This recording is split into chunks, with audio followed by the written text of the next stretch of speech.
Video में मैंने बताया था कि रॉयल्टी से एनालिसिस टेबल कैसे बनाते हैं और आज इसी वीडियो में मैं बताऊंगा कि जर्नल एंट्री कैसे बनाया जाता है इस एनालिसिस टेबल का।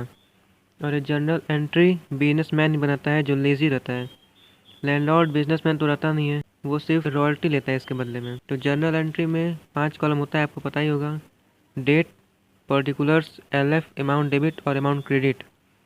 डेट में ईयर लिखा जाता है, पर्टिकुलर्स में जो ट्रांजेक्शन होते हैं बिजनेस के वो लिखे जाते हैं, और LF मतलब लेज़र फोलियो। इसमें जब हम लेज़र बनाते हैं तो उसका पेज नंबर डालते हैं। इसमें इसका यूज़ ज़्यादा नहीं होता है सिलेबस में। अमाउंट डेबिट में जो अकाउंट डेबिट रहेगा वो डेबिट, और क्रेडिट में जो क्रेडिट रहता है उसे क्रेडिट करते हैं। एनालिसिस टेबल में हर एक साल का एंट्री देखते हैं कैसे होता है।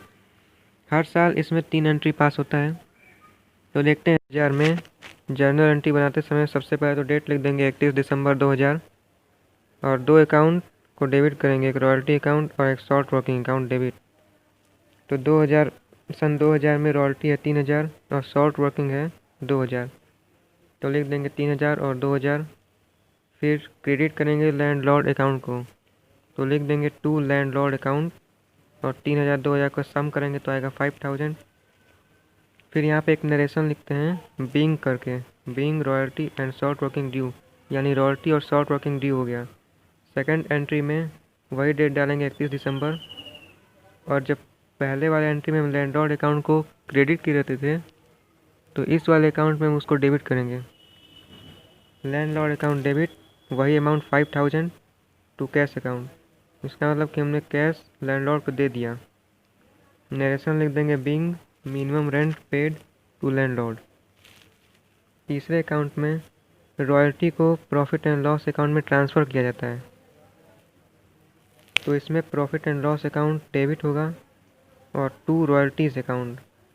रॉयल्टी अकाउंट यहाँ पे देखेंगे सन 2000 में 3000 है, तो वही 3000 को लिख देंगे, दोनों साइड 3000 रहेगा। और नरेशन लिख देंगे being royalties transfer to profit and loss account. तो 18 एंट्री बन गया। यही काम सन 2001 में भी करेंगे। सबसे पहले रॉयल्टी अकाउंट और शॉर्ट वर्किंग अकाउंट को लिखेंगे, इन दोनों को डेबिट किया जाता है जैसे सन 2000 में किए थे, रॉयल्टी अकाउंट और शॉर्ट वर्किंग अकाउंट को डेबिट। तो 2001 में बस इसमें अमाउंट चेंज हो जाएगा। सन 2001 में रॉयल्टी है 4000 और शॉर्ट वर्किंग है 1000, तो रॉयल्टी अकाउंट के सामने लिख देंगे 4000, शॉर्ट वर्किंग अकाउंट के सामने 1000, टू लैंडलॉर्ड अकाउंट और इसका सम कर देंगे 5000। नरेशन वही being royalty and short working due. Second entry में landlord's account debit to cash account, इसमें लैंडलॉर्ड अकाउंट 5000 और कैश अकाउंट 5000। जो पहले एंट्री में लैंडलॉर्ड अकाउंट के सामने जो अमाउंट लिखा रहता है उसी को सेकंड एंट्री में भी वही ट्रांसफ़र कर दिया जाता है। फिर थर्ड एंट्री आएगा प्रॉफिट एंड लॉस अकाउंट का, इसमें रॉयल्टी को प्रॉफिट एंड लॉस अकाउंट में ट्रांसफ़र कर दिया जाता है। तो इसका नरेशन बनेगा being royalty transfer to profit and loss account, यानी profit and loss account debit to royalties account 4000। सन 2001 में रॉयल्टी 4000 है, तो वही 4000 लिख दिया जाएगा। 2002 में थोड़ा सा चेंज आ जाएगा। वो चेंज ये है कि हम पहले तो लिखते थे रॉयल्टी अकाउंट और शॉर्ट वर्किंग अकाउंट को डेबिट किया जाता था, लेकिन सन 2002 में देखेंगे तो रॉयल्टी 6000 है, लेकिन यहाँ पे कोई शॉर्ट वर्किंग नहीं दिया हुआ है, यहाँ पे सरप्लस है 1000। तो कोई बात नहीं, शॉर्ट वर्किंग नहीं दिया है तो सिर्फ रॉयल्टी ही लिखेंगे, royalties account debit to landlord account 6000। Narration हो जाएगा being royalty due. Second entry में landlord account debit to cash account, जैसा कि हम पहले लिखते थे, लेकिन यहाँ पे हम देख रहे हैं कि 1000 रिकूप किया गया है, तो हम इसमें कैश अकाउंट के साथ ही शॉर्ट वर्किंग रिकूप अकाउंट जो कि 1000 है उसको दिखाते हैं।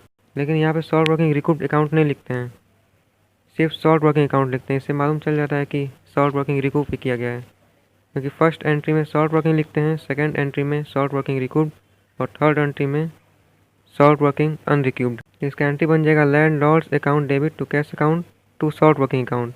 शॉर्ट वर्किंग है 1000 और 5000 कैश अकाउंट, इन दोनों का सम होगा तो हो जाएगा लैंडलॉर्ड्स अकाउंट डेबिट 6000। तो इसका narration being short working recouped and balance paid to landlord. फिर थर्ड एंट्री में, जैसा कि मैंने बताया था कि थर्ड एंट्री में सॉल्ट वर्किंग अगर अनरिकूव्ड है तो लिखा जाएगा और नहीं है तो नहीं लिखा जाएगा। सॉल्ट वर्किंग कर रहा हूँ उसका मतलब कि salt working unrecouped. Salt working unrecouped 2000 है, रॉयल्टी दिया हुआ है 6000 और सॉल्ट वर्किंग अनरिक्यूब्ड दिया हुआ है 2000। तो इसको एंट्री में लिखेंगे profit and loss account debit to royalty account to short working account. ये 8000 हो जाएगा प्रॉफिट एंड लॉस अकाउंट। इसमें रॉयल्टी अकाउंट और सॉल्ट वर्किंग अनरिक्यूब्ड अकाउंट को प्रॉफिट एंड लॉस अकाउंट के डेबिट में डालेंगे, क्योंकि एक्सपेंस है इसलिए प्रॉफिट एंड लॉस अकाउंट के डेबिट में जाएगा। और इसका नरेशन बन जाएगा being royalty and unrecouped short workings transfer to P&L account.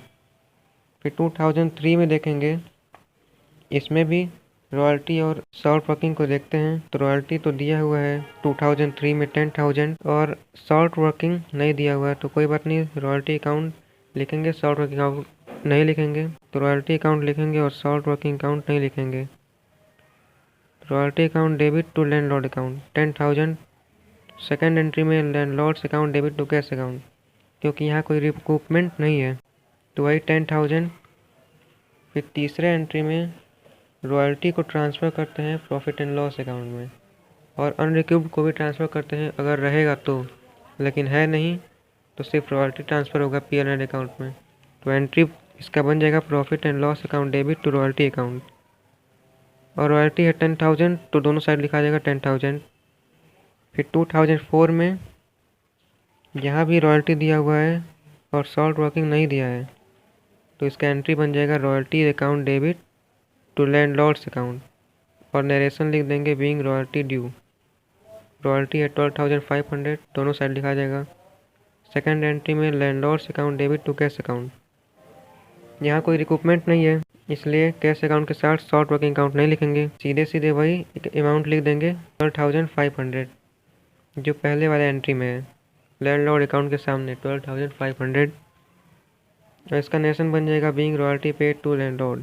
फिर तीसरे एंट्री में रॉयल्टी को ट्रांसफ़र करते हैं प्रॉफिट एंड लॉस अकाउंट में, तो profit and loss account debit to royalty account, क्योंकि यहाँ पे अनरिकूप्ड तो है नहीं, 12,500, क्योंकि रॉयल्टी 12,500 है तो वही अमाउंट लिख दिया जाता है। और इसका नरेशन बनेगा being royalty transfer to P&L account